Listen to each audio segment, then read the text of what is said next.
What happens to gods when no one believes in them anymore? Do they die? Do they fade?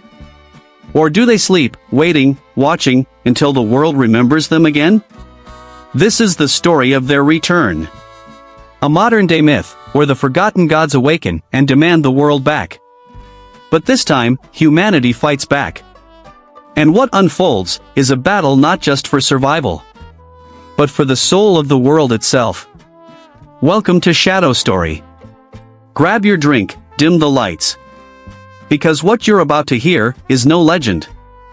It's a prophecy. Unfolding.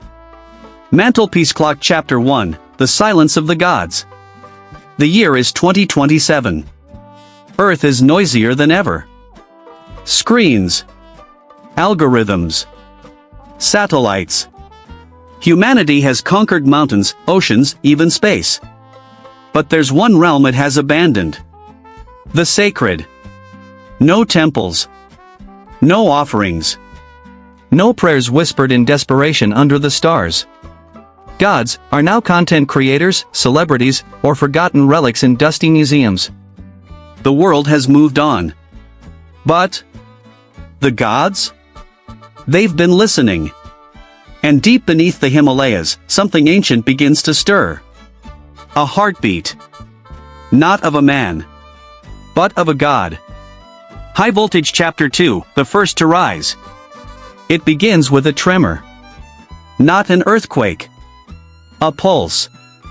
Seismographs detect it, but no one can trace it. Until a climber named Elena Rojas disappears near a forgotten Tibetan cave. 3 days later, she reappears in New Delhi. But she's not the same. She speaks dead languages. Her eyes glow gold in the dark. And on her back, a symbol begins to form etched into her skin. The sigil of Anu, god of the sky, the supreme Mesopotamian deity. She wasn't just found. She was chosen. Anu had returned. And he needed a voice. Globe Showing Europe Africa Chapter 3, Gods Among US. In the weeks that follow, more awakenings happen. In Brazil, an oil rig explodes.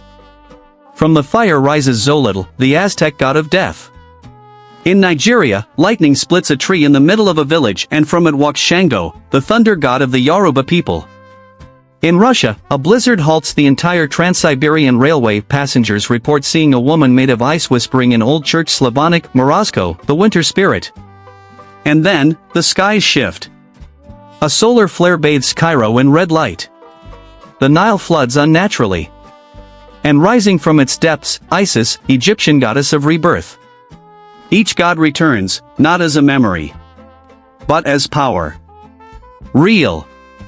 Physical. And furious. Because humanity has forgotten them. Their temples are ruins. Their names are memes. And in the gods' eyes, that is betrayal. Brain Chapter 4, The Response. Governments panic. Religions deny. Scientists scramble. And social media? Explodes. Hashtag gods are real. Hashtag divine return. Hashtag the awakening. But not everyone is afraid. Some start to worship again. Old cults re-emerge. New ones form.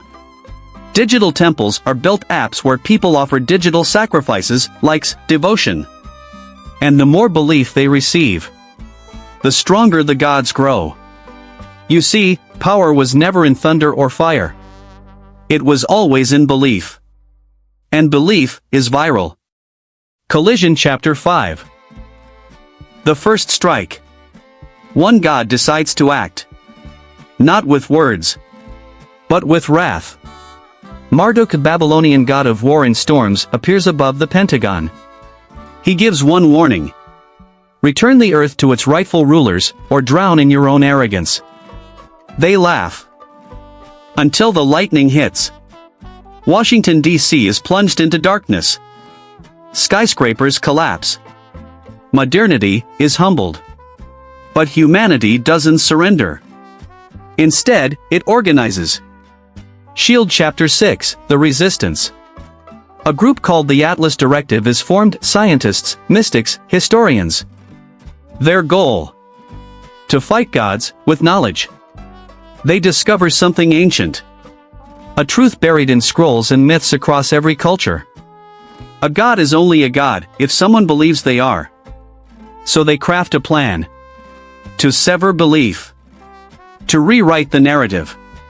To turn gods into fiction again. Their weapon? The story engine. An AI-powered network that floods the internet with countermyths, satire, mockery. They turn Anu into a meme. They make Shango a TikTok joke. They digitize divinity into distraction. And it works. For a while. Until the gods adapt. DNA Chapter 7, Divinity 2.0. The gods go digital. They create avatars. Launch their own channels. Spread doctrine through stories, shorts, reels. They hack the very system built to erase them. ISIS starts a movement on Instagram: return to the sacred. Marduk posts sermons on the blockchain. Zolil creates an AR game: each level is a prayer. The leaf returns, not from temples, but from phones. The line between myth and media collapses. And belief? It spreads faster than truth. Candle Chapter 8, The Final Choice. The world now stands on a precipice. Do we kneel to the divine once more? Do we live in awe, in fear, in surrender? Or do we evolve beyond gods? The final act begins in Tokyo, where a child born during a thunderstorm begins to glow. Not like a god. Not like a human. But something in between. A hybrid. The first post-deity. A being shaped by belief and reason. By story and science. A bridge. Between the old world and the new. And they ask a single question. What if we could become our own gods, not by ruling others, but by mastering ourselves?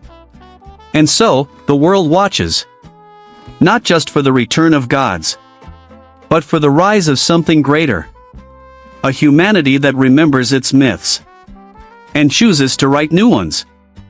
The age of forgotten gods is over. Now begins the age of the awakened human. If this story lit a fire in your imagination, don't let it fade. Comment AWAKEN below if you want part 2. And if you believe that stories can shape reality, like, subscribe, and hit the bell. This is Shadow Story, where myth meets modern.